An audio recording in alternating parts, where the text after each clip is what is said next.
Let me just tell you this, the person you see right now is not who I always was. I have been a work in progress for 57 years. I know you can't believe it.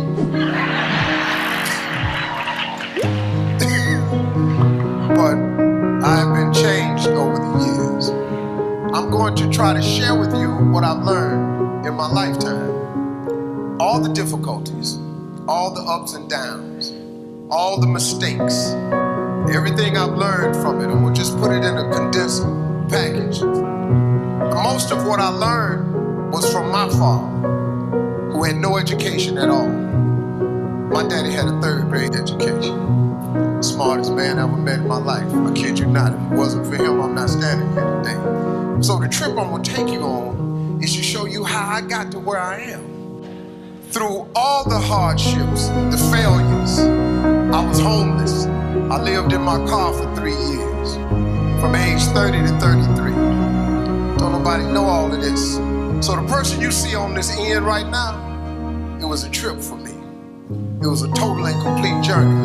6th grade now, 1968, I'm 10. They sitting up there and people started standing up.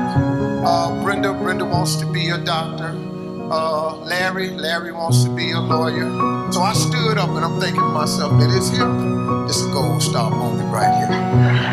This is the day I've been waiting on. I'm gonna get recognized for the brilliant cat that I am. And there's no doubt in their mind now who the star student of this school is. Cause I done put something on my paper that was unbelievable. Cause nobody had wrote on their paper, I wanna be on TV. I get up in front of the class, she said, what did you write on your paper? This is big. I said, I want to be on TV. She said, why did you write that on your paper? I said, because that was our assignment for today. She said, and what made you think you could write such a thing on your paper? I said, okay, obviously, this is not the proper tone to be talking to when you're about to give me a gold star. She said, who do you know on TV? I said, nobody. She said, anybody in this school ever been on TV? I said, no ma'am. She said, anybody in your neighborhood ever been on TV? I said, no ma'am. She said, well, what makes you think you can be on TV? And she crushed me. I said, I don't know, but that's what I want to do. She said, I'm gonna call your house and I'm gonna tell your mother that you're a smart aleck. So when I got home, she on the front porch. And she said, what did you do up at that school? I said, well, Mama, I just did what she asked me to do. She asked me what I wanted to be. I wrote, I want to be on TV. She said, why did you write that on the paper?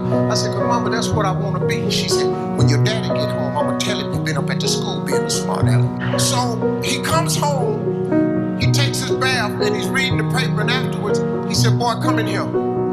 He said, what is this your mama telling me you did up at the school? And she's standing there, tell him what you did. And I said, I wrote on a piece of paper, I want to be on TV. He said, what you do that for? I said, because that's what the teacher asked us, Daddy, what we want to be.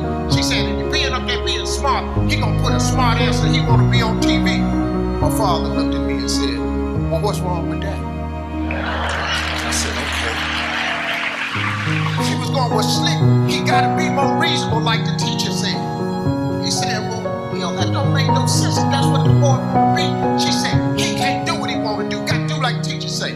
He said, boy, go in your rooms. Come in the room a little bit later on. He said, boy, what you write on your paper? I said, I'm going to be on TV. He said, well, what she want you to put on the paper? I said, I don't know, Daddy, like a policeman, ball player or something with all the rest of the boys. He said, well, put that on the paper. Take it back up to that dream-killing heifer.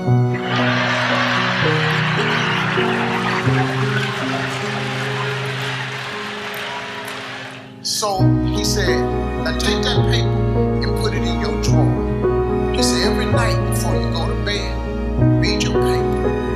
He said, every morning when you get up and go to school, read your paper. I did it. If you turn on your television set,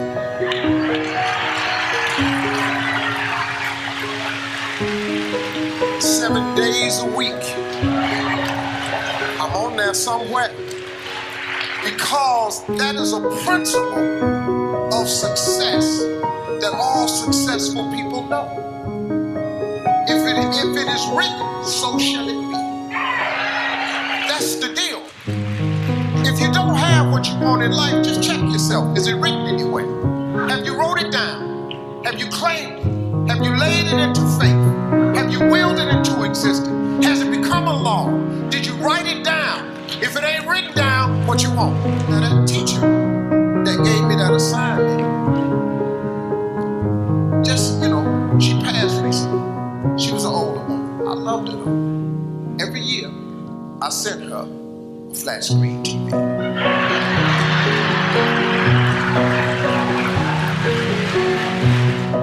And what I learned was that success that all successful people know, we write it down.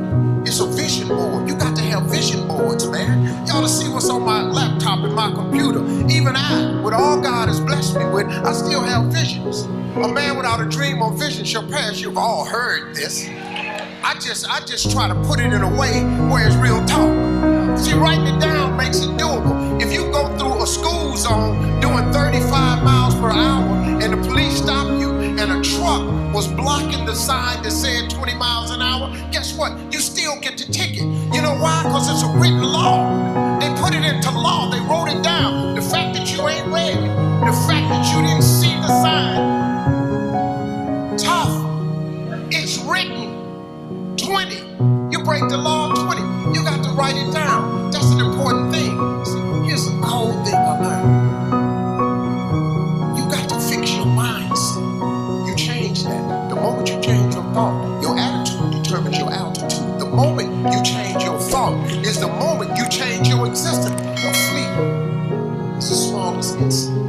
One of the world's smallest insects. Do you know that a flea has a 36-inch vertical? That's pretty high. The average human being cannot jump 36 inches. 36 inches. That's right here.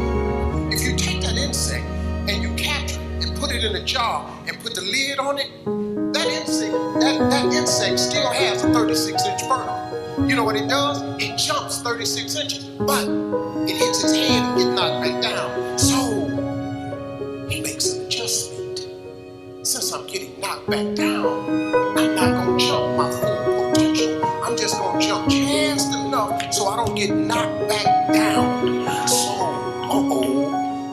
if you get another flea and capture it, the flea goes into the jar. The flea again, another flea, has a 36-inch vertical. But because he's in the jar and he's seen what happens when he hits his head and he gets knocked back down, he duplicates what he sees the other flea doing. And he jumps just high enough where he don't hit his head. The sad thing about it is when these fleas have babies, these fleas are born with a 36-inch vertical. But because they live in the jar with their mama and their daddy, and they got a 36-inch vertical, but they see everybody else jumping just so high, they duplicate it.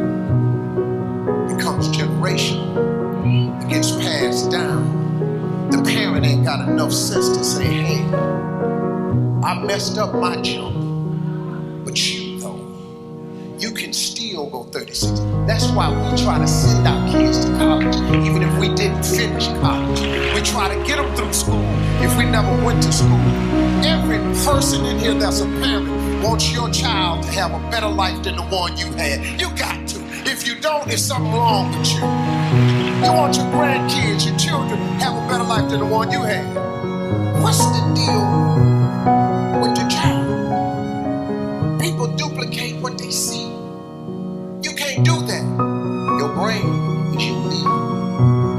If you take the lid off, the potential in every one of us is expansive. It's unbelievable. Imagination is everything. It's the preview to life's coming attractions. You know what that means? Everything was once a thought. That's what that means. Let your imagination go. Open up your mind, trip a little bit. Be something extras. The Wright brothers were sitting around one day and said, hey, I want to fly like a bird. So people said, you know what this dude just said? Tell them what you just said. I'm going to fly like a bird. I flew in here. here today.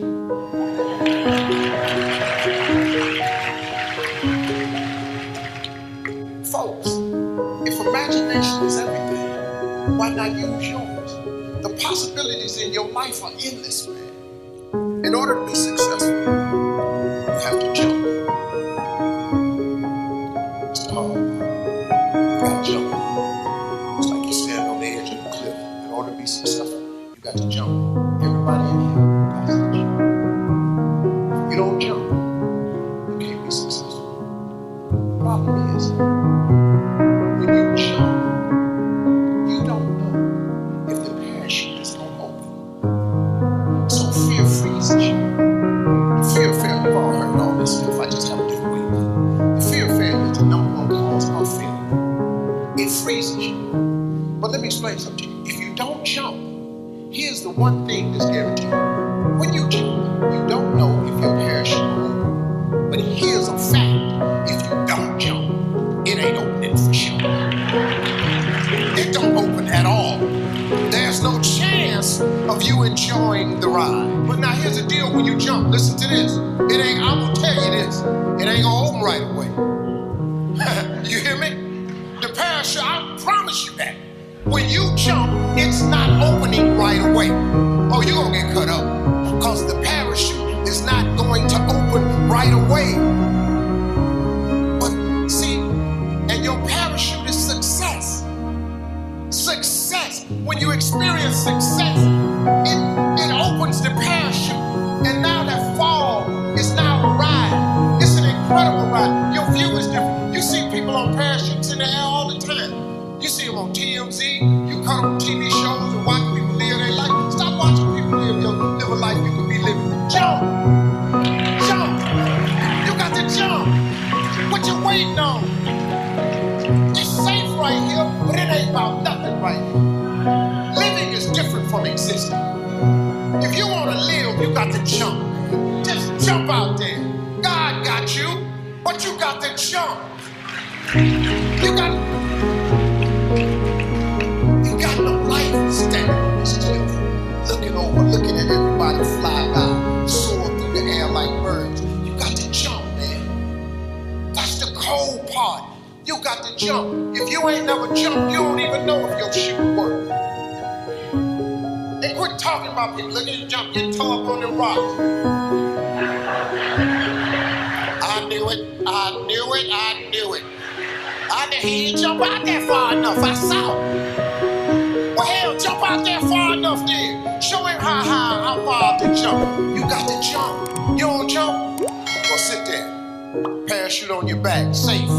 You good?